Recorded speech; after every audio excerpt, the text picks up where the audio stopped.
नमस्कार, मैं हूं कृतिका चावला और आप सब देख रहे हैं TV9 डिजिटल। आज कहानी कोहिनूर की। कोहिनूर का नाम तो आप सबने सुना ही होगा। कोहिनूर से जुड़ी कई कहानियां भी सुनी होंगी, लेकिन कोहिनूर से जुड़ी एक ऐसी अनसुनी कहानी है जो शायद ही आपको पता है, क्योंकि जिस कोहिनूर को भारत की शान के तौर पर देखा जाता है, वही कोहिनूर ब्रिटेन के लिए शापित साबित हो रहा है। ये बात अलग है कि अंग्रेज हमसे हमारा कोहिनूर हीरा छीन कर ले गए, लेकिन कोहिनूर कभी उनका हो नहीं पाया। क्यों, कैसे, क्या है पूरी कहानी, समझिए। ब्रिटेन के नए राजा बनने जा रहे चार्ल्स तृतीय की ताजपोशी के दौरान महारानी के ताज में कोहिनूर नहीं लगा होगा। ताजपोशी से करीब 3 महीने पहले शाही राजघराने ने यह फैसला लिया है कि किंग चार्ल्स तृतीय की पत्नी कैमिला के ताज में कोहिनूर हीरे का इस्तेमाल नहीं किया जाएगा। इतिहास में ऐसा पहली बार होगा जब ब्रिटेन की महारानी के ताज में कोहिनूर गायब होगा। कहा जा रहा है कि शाही परिवार विवादों से दूर रहना चाहता है, वो भी ऐसे समय में जब भारत ब्रिटेन के संबंध अच्छे हैं। तो शाही परिवार नहीं चाहता कि ताजपोशी के समय भारत के साथ किसी तरह की कूटनीतिक विवाद हो, क्योंकि ये बात किसी से छुपी नहीं है कि ये नायाब हीरा भारत की विरासत है, जिसकी वापसी को लेकर भारत की ओर से समय समय पर मांग होती रही है। लेकिन कोहिनूर हीरा जितना नायाब है, उतना ही विवादित भी रहा है। इसको लेकर यह भी कहा जा रहा है कि यह हीरा शापित है। कोहिनूर को शापित कहे जाने के पीछे कई वजहें हैं। कहा जाता है कि यह हीरा जिसके पास रहा, उसका पतन ही हुआ। दरअसल कोहिनूर शब्द बना है फारसी शब्द कुह-ए-नूर से, जिसका हिंदी में मतलब होता है रोशनी का पर्वत। लेकिन इस हीरे का असर इसके ठीक उलट रहा है। कहते हैं कि कोहिनूर जहां भी गया वहां बर्बादी मचाई, चाहे सुल्तानों की सल्तनत हो या राजाओं का राज, सब खत्म हो गया। हालांकि ये सारी बातें मान्यताओं के आधार पर कही जाती हैं। यही वजह है कि 13वीं सदी से ही कोहिनूर को शापित बताया जाता है। कोहिनूर हीरे से जुड़ी एक दिलचस्प बात जानकर आपको हैरानी हो सकती है।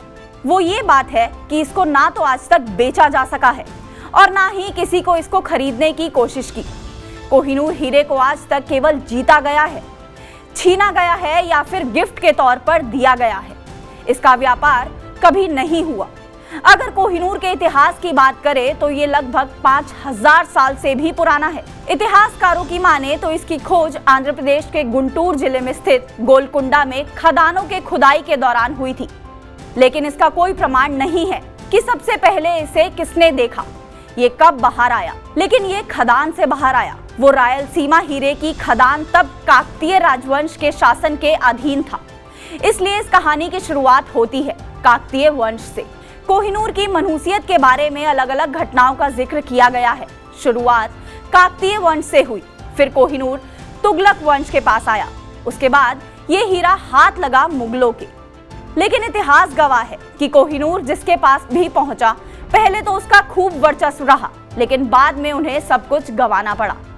दिल्ली सल्तनत वंश के दूसरे शासक अलाउद्दीन खिलजी के शासनकाल में खिलजियों ने दक्षिणी भारत में कई सफल आक्रमण किए और छापे मारे। ऐसा माना जाता है कि खिलजी 1310 में वारंगल में ऐसे ही एक अभियान में हीरा हासिल करने आया था। इसके बाद हीरा दिल्ली सल्तनत के एक शासक के दूसरे शासक में बदलता रहा। 1526 में बाबर ने इब्राहिम लोदी को हराया और हीरा हासिल किया। बाबर ने अपनी आत्मकथा बाबरनामा में हीरे का उल्लेख भी किया है। कुछ रिकॉर्ड्स के अनुसार बाबर के बाद मुगल बादशाह शाहजहां ने कोहिनूर को अपने मयूर सिंहासन में जड़वाया था।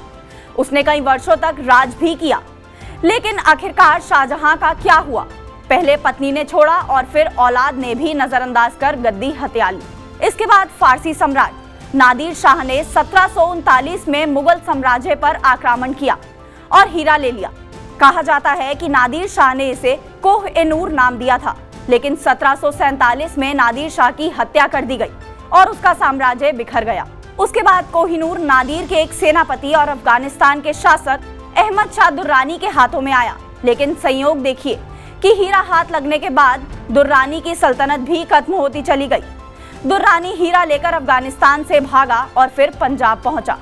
यहाँ उसे कोहिनूर को सिख साम्राज्य के राजा रणजीत सिंह के हवाले कर दिया। रणजीत सिंह ने बदले में दुर्रानी को अफगानिस्तान के सिंहासन को वापस जीतने में मदद की। कुछ दिन बाद राजा रणजीत सिंह की भी मौत हो गई। उनकी मौत के बाद ये हीरा रणजीत सिंह के बेटे दलीप सिंह को विरासत में मिला। लेकिन 1849 में अंग्रेजों ने महाराजा रणजीत सिंह के साम्राज्य पर हमला कर दिया। सिख साम्राज्य के पतन के बाद ये हीरा अंग्रेजों ने अपने कब्जे में ले लिया। कहानी बताई जाती है कि उन्हें ये हीरा तोहफे में मिला था, लेकिन ये सच नहीं है, क्योंकि तब लॉर्ड डलहौजी ने जिस लाहौर संधि के तहत पंजाब को हासिल किया था, वो पंजाब के महाराजा दलीप सिंह के साथ हुई थी, जबकि उस समय दलीप सिंह की उम्र महज 5 साल थी। 1851 में ये हीरा रानी विक्टोरिया के पास पेश किया गया। अब चूंकि महाराजा रणजीत सिंह के बेटे दलीप सिंह तब बच्चे थे, अंग्रेज उन्हें साथ ले गए, जो रानी विक्टोरिया की देखरेख में पले बढ़े। 1893 में प्रिंस दलीप जब पहली बार भारत दौरे पर आए तो उन्हें पंजाब में प्रवेश करने की अनुमति नहीं दी गई। आखिरकार वो पेरिस में जा बसे और 1993 में निधन तक वहीं रहे। कोहिनूर हीरे के इस मनहूसियत भरे असर से बचने के लिए इंग्लैंड की महारानी ने नियम बनाया कि इसे कोई महिला ही धारण करेगी, लेकिन कहा जाता है कि इससे भी कोहिनूर हीरे की मनहूसियत खत्म नहीं हुई। एक दौर में कहा जाता है कि ब्रिटिश एम्पायर का सूरज कभी अस्त नहीं होता, क्योंकि आधी से अधिक दुनिया पर उनका भी वर्चस्व और राज था। लेकिन आखिरकार दुनिया भर में फैली अंग्रेजों की हुकूमत भी खत्म हो गई। कोहिनूर हीरे की कहानियां सीमाओं से परे थी। ये पुराने के साथ साथ आधुनिक साहित्य का भी हिस्सा रहा है। कोहिनूर वास्तव में अमूल्य है। भारत की इतिहास भी कोहिनूर के बिना अधूरा है। आपको हमारा ये वीडियो कैसा लगा, कमेंट करके जरूर बताएं। और ऐसी ही देश विदेश की तमाम बड़ी खबरों के लिए सब्सक्राइब करें हमारा YouTube चैनल TV9 भारतवर्ष।